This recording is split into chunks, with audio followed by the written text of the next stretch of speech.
Assalamualaikum warahmatullahi wabarakatuh. Perkenalkan, nama saya Tia Oktaviani dengan NIM 2222100013. Di sini saya berasal dari Universitas Pelita Bangsa dengan prodi D3 Akuntansi. Saya akan menjelaskan bisnis plan untuk mata kuliah kewirausahaan. Di sini saya akan menjelaskan yang pertama informasi usaha, yang kedua pendahuluan, yang ketiga pembahasan, dan keempat penutup. Informasi usaha. Nama usaha Nikmanik, bidang usaha aksesoris, jenis produk aksesoris manik-manik. Di sini juga ada informasi untuk menghubungi jika kalian berminat. Nah, untuk toko online-nya yaitu ada di Instagram bernama Oktia. Untuk layanan antarnya, kita juga bisa menggunakan Gojek, Grab, JNT, dan JNE. Eksekutif Summary. UMKM merupakan singkatan dari usaha mikro, kecil, dan menengah. Pada dasarnya, UMKM adalah arti usaha atau bisnis yang dilakukan oleh individu, kelompok, badan usaha kecil, maupun rumah tangga. Indonesia sebagai negara berkembang menjadikan UMKM sebagai fondasi utama sektor perekonomian masyarakat. Hal ini dilakukan untuk mendorong kemampuan kemandirian dalam berkembang pada masyarakat, khususnya dalam sektor ekonomi.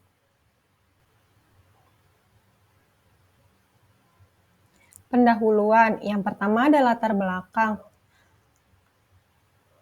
Pada tahun ini, peluang untuk memulai usaha manik-manik cukup besar karena hampir setiap kalangan sedang menyukainya, apalagi di daerah Cikarang yang mayoritasnya adalah pekerja pabrik sehingga kurangnya waktu untuk membuat manik-manik sendiri. Manik-manik merupakan aksesoris atau fashion yang bentuknya bisa mengikuti zaman, sehingga kedepannya masyarakat tidak bosan untuk membelinya dan anak-anak umumnya sangat menyukai manik-manik dikarenakan warna dan bentuknya yang sangat menarik. Yang kedua ada visi dan misi. Misi dalam mengembangkan dan menginvestasikan aksesoris atau perhiasan manik-manik yang lebih menarik dan mampu memberikan yang berkualitas sehingga diminati oleh berbagai kalangan masyarakat. Misinya, yang pertama, menginovasikan bentuk kerajinan tangan, yang kedua, memberikan kepuasan kepada pelanggan, yang ketiga, memanfaatkan momen di mana saat ini manik-manik sangat digemari, dan yang keempat, keuntungan dari modal yang kecil dan minim. Tujuannya, yang pertama, yaitu mengembangkan kreativitas diri dalam berwirausaha. Yang kedua, menambah pengetahuan dan pengalaman berwirausaha. Yang ketiga, mengutamakan kualitas produk. Analisis SWOT, yaitu pembahasan pertama yang akan dilakukan. Produk yaitu pembahasan kedua, dan keuangan yaitu pembahasan ketiga. Analisis SWOT, yang pertama, kekuatan, strength. Dalam usaha ini, kekuatan yang pertama yaitu harganya yang sangat terjangkau. Yang kedua, hasil produk memiliki kualitas dan harga yang berdaya saing tinggi. Yang ketiga, kualitasnya terjamin. Kelemahan, weakness. Kelemahan dalam melakukan usaha ini, yang pertama, sarana dan prasarananya sangat sederhana. Yang kedua, harga bahan baku yang cukup murah. Peluang, opportunity.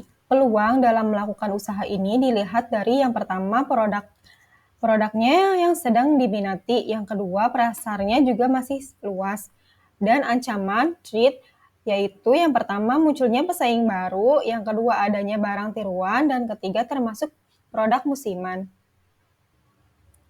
Aspek pemasaran. Kegiatan pemasaran merupakan suatu hal yang penting dalam kelancaran suatu usaha. Tidak hanya dilihat dari kualitas produk, tetapi pelaku usaha juga harus memikirkan strategi pemasaran yang baik untuk kelancaran usahanya. Dalam pembahasan ini, saya melakukan pemasaran secara langsung. Pemasaran secara langsung adalah sistem pemasaran yang menggunakan media iklan atau saluran-saluran langsung kepada konsumen untuk memudahkan suatu pemasaran produk dalam menjangkau dan menyerahkan produk kepada konsumen. Membutuhkan produk tersebut tanpa menggunakan perantara pemasaran. Cara ini dilakukan pada usaha dengan kapasitas yang kecil atau secara skala rumah tangga. Di sini saya akan membahas mengenai produk. Yang pertama yaitu proses produksi. Yang dilakukan pertama kali dalam proses produksi yaitu siapkan alat dan bahan-bahan yang dibutuhkan. Yang kedua, ukur tali yang digunakan. 3. Rencanakan pola yang akan dibuat. 4. Masukkan manik-manik satu persatu pada tali. 5. Ikat tali dengan erat. 6. Kemas menggunakan plastik. Berikut merupakan gambar produk-produk yang telah saya buat. Yang pertama itu ada gelang, dijual dengan harga 10.000 per pieces. Yang kedua cincin, 3.000 per pieces. Dan yang ketiga strap handphone, yaitu dijual dengan harga 2.000 per pieces. Dalam keuangan, di sini ada biaya bahan baku. Bisa dilihat untuk bahan baku apa saja.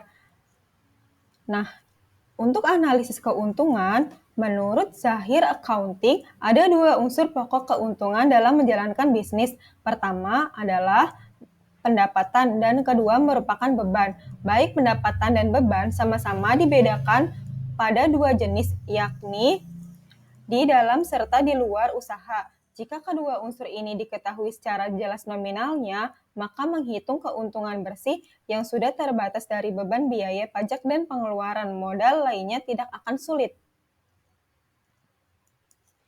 Penutup.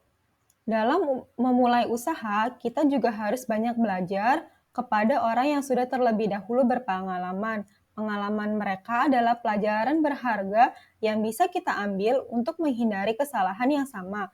Kegagalan usaha sebenarnya bukan disebabkan oleh orang lain, tetapi berasal dari diri kita sendiri. Oleh karena itu, introspeksi dan evaluasi diri sangatlah penting. Dengan demikian, ketekunan dalam menjalankan adalah suatu keharusan. Ketekunan ini akan membantu kita memulai masa-masa sulit dan membangun fondasi yang kuat bagi usaha kita. Berikut bisnis plan yang saya buat untuk memenuhi mata kuliah kewirausahaan. Wassalamualaikum warahmatullahi wabarakatuh.